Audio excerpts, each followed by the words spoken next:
மாண்புமிகு தமிழக துணை முதல்வர் உதயநிதி ஸ்டாலின் 47வது பிறந்தநாள் விழாவை முன்னிட்டு திருச்சி தெற்கு மாவட்ட திமுக செயலாளர் மாண்புமிகு பள்ளி கல்வித்துறை அமைச்சருமான அன்பில் மகேஷ் பொய்யாமொழி அவர்களின் வழிகாட்டுதலின்படி திருச்சி தெற்கு மாவட்டத்திற்கு உட்பட்ட பகுதிகளில் நடத்துவதன் தொடர்ச்சியாக திருச்சி கிழக்கு மாநகரத்தில் 47 நிகழ்வுகளின் வரிசையில் முதல் நிகழ்வாக தூய்மை பணியாளர்களுக்கு சீருடை வழங்கும் நிகழ்வு நடைபெற்றது. நிகழ்வில் வரவேற்புரை ஜெயநிர்மலா மண்டல குழு தலைவர், தலைமை துணை மேயர் திவ்யா, சீருடை வழங்கி சிறப்புரை மணப்பாறை சட்டமன்ற உறுப்பினர் அப்துல் சமத், திருச்சி கிழக்கு மாநகர செயலாளர் மண்டல குழு தலைவர் மதிவாணன்.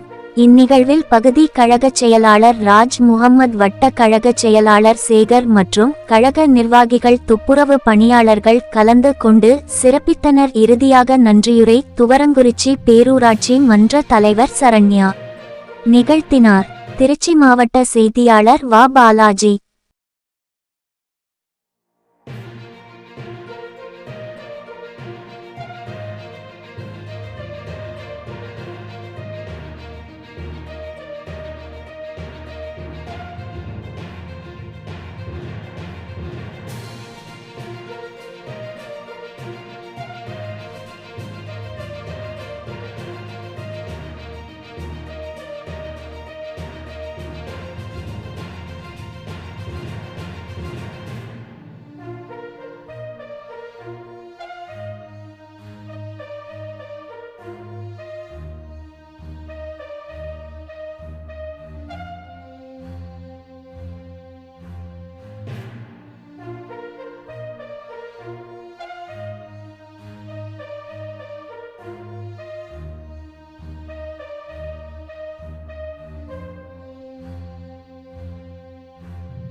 திருச்சி கிழக்கு மாவட்ட திராவிட முன்னேற்ற சொன்னார் நம்முடைய மாநகர செயலாளர்கள் தலைமை உத்தரவிடக்கூடிய 100 நிகழ்ச்சிகள் நடத்த வேண்டும் என்று சொன்னாலும் அந்த 100 நிகழ்ச்சிகளையும் தமிழ்நாட்டிலே நடத்திய மாவட்டம் என்று சொன்னால் அது திருச்சி கிழக்கு மாவட்டம் தான் என்று சொல்லக்கூடிய அளவுக்கு தொடர் நிகழ்ச்சிகளை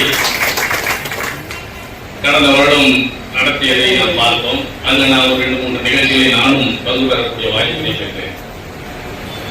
அதே போன்று ஒரு பள்ளிக்கல்வித்துறை அமைச்சராக எப்படி செயல்பட வேண்டும் என்பதை இன்றைக்கு தமிழ்நாட்டிலேயே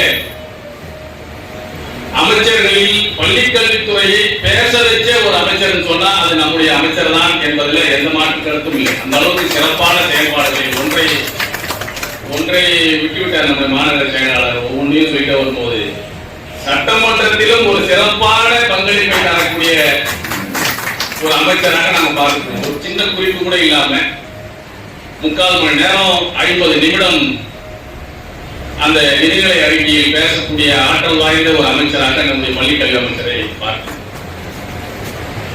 இன்றைக்கு ஒரு அரசு இருக்கிறது என்று சொன்னால் அந்த அரசினுடைய செயல்பாடுகள் என்பது நாட்டில் வாழ்ற எல்லா மக்களுக்கும் போய் சேரும்.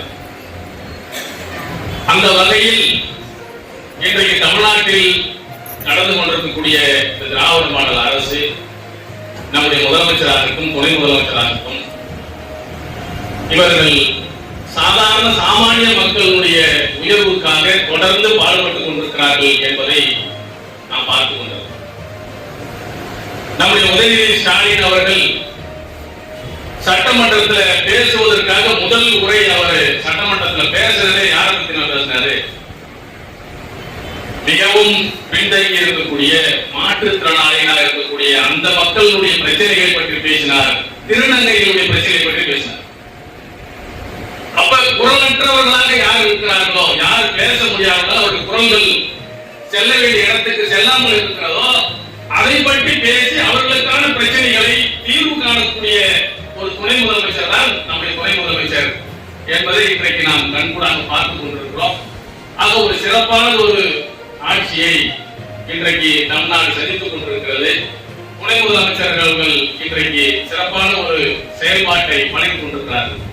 அவர் வெறும் வாரிசு என்று கொச்சைப்படுத்தவர்களுடைய மத்தியில் நான் வெறும் ரத்த வாரிசு, குருதி வாரிசு மட்டுமல்ல, திராவிட மாடல் கொள்கை வாரிசும் நான் தான் என்பதை சொல்லக்கூடிய அளவிற்கு எதிரிகளை இன்றைக்கு மிரட்டி கொண்டிருக்கக்கூடிய ஒரு ஆளுமையாக நம்முடைய துணை முதலமைச்சர் அவர்கள் திகழ்கின்றார்.